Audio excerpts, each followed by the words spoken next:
Hi, at Hafiz Contractor, we've been doing several residential and commercial projects which required the rooftop gardening as a design feature.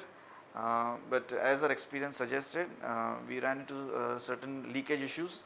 So for New Century Bhavan, which is coming up at Prabhadevi, Mumbai, we wanted nothing but the best. So we got in touch with ILD and Rooftech to do our rooftop gardening system.